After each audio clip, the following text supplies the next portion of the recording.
கிறிஸ்துவுக்குள் பிரியமானவர்களே, இந்த ஆசீர்வதிக்கப்பட்ட ஆகஸ்ட் மாதம் 28ஆம் நாளிலும் தினமொரு இறைவாக்கின் வழியாக உங்கள் ஒவ்வொருவரையும் சந்திப்பதில் மிக மகிழ்ச்சி. இன்று கூட நாம் தியானிக்க இருக்கிற வார்த்தை மார்க் நற்செய்தி 10ஆம் அதிகாரம் 52ஆம் வசனம்.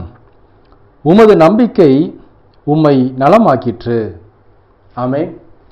கிறிஸ்துவுக்குள் பிரியமானவர்களே, இயேசுவும் அவருடைய சீடர்களும் எரிகோவுக்கு வந்து அங்கே பல மக்களோடு அவர் பேசிக்கொண்டு நற்செய்தி அறிவித்து கொண்டு அற்புதங்களை செய்து கொண்டு அந்த வீதிகளிலே வரும்பொழுது அதை கேள்விப்பட்ட பர்த்திமேயு என்கிற குருடர் கேள்விப்படுகிறார். யார் என்று விசாரிக்கிறார்.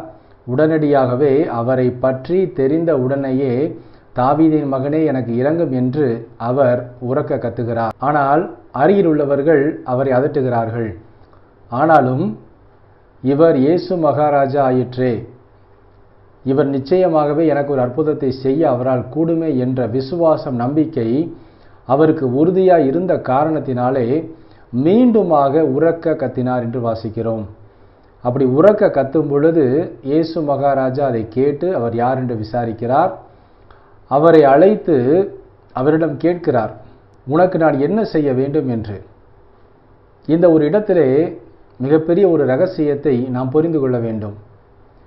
ஒரு கண் பார்வை இல்லாதவர் என்ன கேட்பார் என்று இயேசு மகாராஜாவுக்கு தெரியாதா? ஆனால் அவர் அவரை பார்த்து கேட்கிறார், உனக்கு நான் என்ன செய்ய வேண்டும் என்று. ஏனென்றால் பார்வையற்ற ஒரு மனிதர் பார்வை பெறுவது என்பது யாராலும் யோசிக்க முடியாத, நடைமுறையில் இயலாத ஒரு அற்புதம். அது கடவுளின் கரங்களிலிருந்து நாம் பெற்றால் மாத்திரமே அது சாத்தியம். அந்த காரணத்தினாலேயே இயேசு மகாராஜா அவருடைய விசுவாசத்தை சோதிக்கும் பொருட்டு அவரிடம் கேட்கிறார், உனக்கு நான் என்ன செய்ய வேண்டும் என்று. அப்பொழுது அவர் சொல்கிறார், ரபூனி, நான் பார்வை பெற வேண்டும் என்று. உன்னுடைய நம்பிக்கையின்படியே உனக்கு நலமாயிற்று என்று இயேசு மகாராஜா வாக்கு கொடுக்கிறார். அந்த வாக்கு கொடுத்த அந்த நொடியிலேயே அவர் பார்வை பெறுகிறார். ஆம், கிறிஸ்துவுக்குள் பிரியமானவர்களை, இன்றும் கூட நம்முடைய உள்ளத்திலே பல விண்ணப்பங்களை நாம் மனதிற்குள்ளேயே வைத்துக் கொள்ளுவோம். கடவுள்தான் என் உள்ளத்தை அறிவாரே, அவர் எனக்கு நிச்சயமாக ஒரு நாள் செய்வார் என்று பல நேரங்களில் நம்மை தாழ்த்தி முழு விசுவாசத்தோடும் நம்பிக்கையோடும் அவருடைய பாதத்திலே அந்த விண்ணப்பங்களை அறிக்கையிடுவதற்கு நாம் மறந்து விடுகிறோம். பல நேரங்களில் நாம் விண்ணப்பத்தை அறிக்கையிடும் நேரத்திலேயே அதை விசுவாசத்தோடு அறிக்கையிடுகிறோமா, இல்லை விசுவாச குறைவோடு அந்த விண்ணப்பத்தை ஏறெடுக்கிறோமா என்பதை கடவுள் பார்க்கிறார். ஆகவேதான் எந்த சூழ்நிலை எப்படி இருந்தாலும் இந்த அற்புதம் நடக்க வாய்ப்பே இல்லை என்று மனித மூளைக்கு அது புரிந்தாலும் அதையும் தாண்டி என் இயேசு மகாராஜாவால் இது கூடும், என் தேவனால் கூடாத காரியம் ஒன்றுமில்லை என்ற வார்த்தையின்படியாக நான் இந்த விண்ணப்பத்தை என் கடவுளின் பாதத்திலே முழு நம்பிக்கையோடு ஏறெடுக்கிறேன்.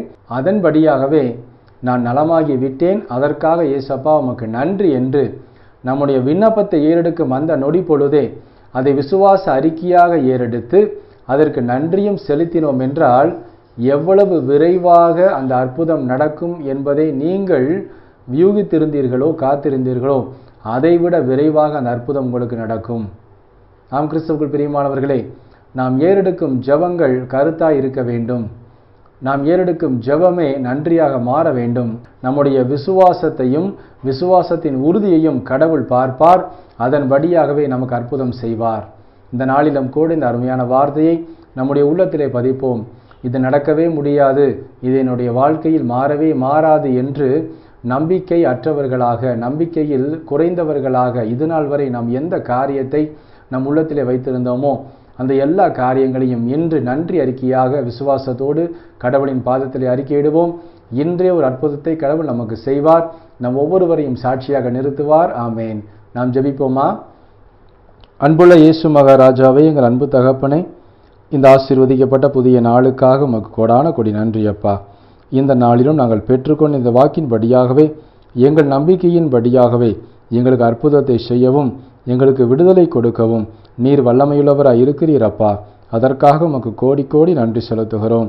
இன்றும் தன்னுடைய பிறந்த நாள் மற்றும் திருமண நாளை கொண்டாடும் முது பிள்ளைகள் ஒவ்வொருவரையும் தகப்பன் நிறைவாய் ஆசீர்வதித்து எல்லா நன்மைகளினாலும் நிரப்பிட அர்ப்பணித்து செபிக்கிறோம். இயேசு கிறிஸ்துவின் இனிய நாமத்திலே ஜெபிக்கிறோம் எங்கள் ஜீவனுள்ள நல்ல பிதாவே, ஆமேன். கிறிஸ்துவுக்குள் பிரியமானவர்களே, இன்று நாம் பெற்றுக்கொண்ட இந்த வாக்கின்படியாகவே நம்முடைய ஜெப விண்ணப்பங்களை நன்றி அறிக்கையாக ஏறெடுப்போம். இன்றைய அற்புதத்தை பெற்றுக்கொள்வோம். ஆமேன். God bless you.